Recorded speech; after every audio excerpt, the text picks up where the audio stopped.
بسم الله الرحمن الرحيم. الحمد لله رب العالمين، ثم الصلاة والسلام على نبينا محمد وعلى آله وأصحابه أجمعين. مقعيقو الشيخ حسن دوية، أنيقو كهالليا مقع قدقة قبنقابضة شركا يور صحافذات كان أيام وحان إذن لن وذاق الدونا مدشا ورصحافذات كي كوادنا ورصحافذات جنايو لحديدا لبدا كون لباتن يا أفرتا مينيابوليس مينيسودا مرايكنكا قرب جوجت الصوماليات مينيسودا waxay si adag u cambaaraynaysaa faralka gurracan ee Itoobiya ku xadgudubtay madaxbannaanida iyo wadajirka dhulka Soomaaliyeed. Itoobiya waxay ku xadgudubtay shuruucda gobolka iyo tan caalamiga ah taasoo sii kordhinaysa xasilooni darrada geeska Afrika. waxaan ugu baaqaynaa Itoobiya inay ixtiraamto madaxbannaanida dhuleed ee Soomaaliya, sidoo kalena ay wada hadal iyo iskaashi nabadeed la yeelato dalka ay dariska yihiin ee Soomaaliya. qurbajoogta Soomaaliyeed waxay aaminsan yihiin in xalka kaliya ee Itoobiya iyo Soomaaliya u furan ay tahay in ay nabad ku wada noolaadaan oo ay abuuraan iskaashi wax ku ool ah oo labada ummadoodba dan u ah. labo, waxaan garab taaganahay diidmada dowladda Soomaaliya ay ku diiday heshiiska sharci darrada ah ee Itoobiya ay ku doonayso inay saldhig military iyo marin badeed ku yeelato gudaha Soomaaliya iyo inay soo gasho xuduudda badda iyo bariga Soomaaliya. waxaan dowladda federaalka ee Soomaaliya ku taageeraynaa inay diido wax kasta oo ku xadgudbaya madaxbannaanida iyo wadajirka dhuleed ee Soomaaliya. saddex, dadka Soomaaliyeed waxay u soo dhabar adeegeen caqabado waaweyn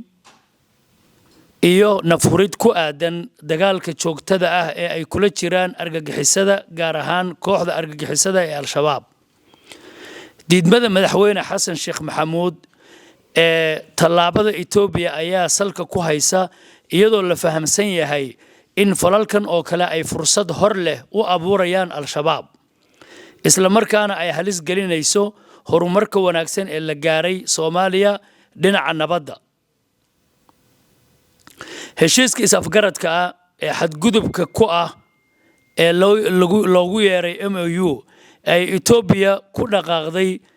waxa kale oo ay cadaynaysaa tuunkii muddada dheer ummadda Soomaaliyeed ka qabeen in Itoobiya ay damac dhuleed ka leedahay Soomaaliya. afar,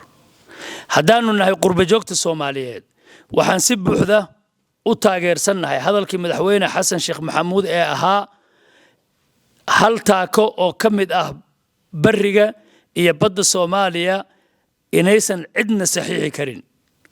sidoo kale Soomaaliya waxaa leh dadka Soomaaliyeed,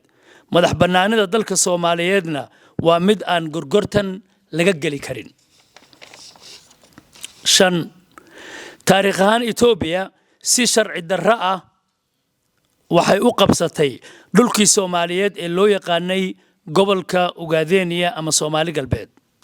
sanadkii 1897 iyo 1948. waxayna maanta Itoobiya si sharci darro ah isugu dayaysaa inay qabsato qaybo ka mid ah dhulka Soomaalida ee xorta ah.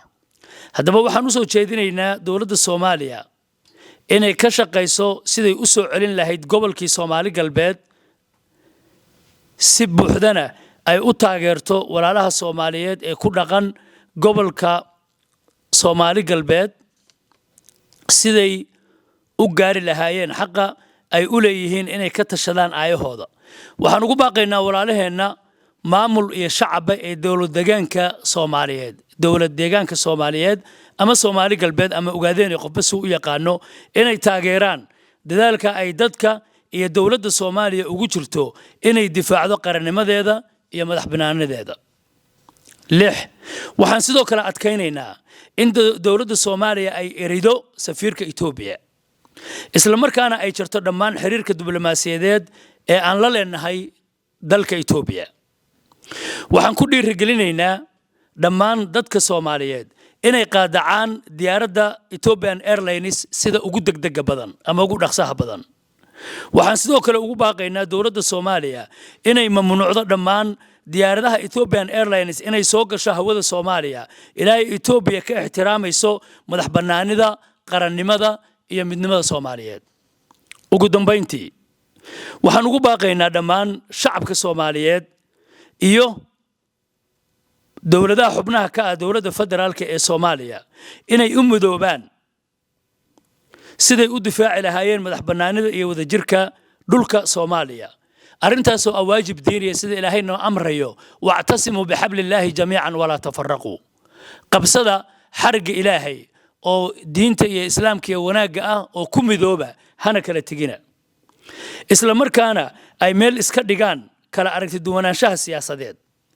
qurba joogta Soomaaliyeed waxa ka go'an inay garab istaagaan dawladda federaalka ee Soomaaliya si loo ilaaliyo midnimada dhuleed iyo madax bannaanida xuduudaha Soomaaliya war-saxaafadeedkan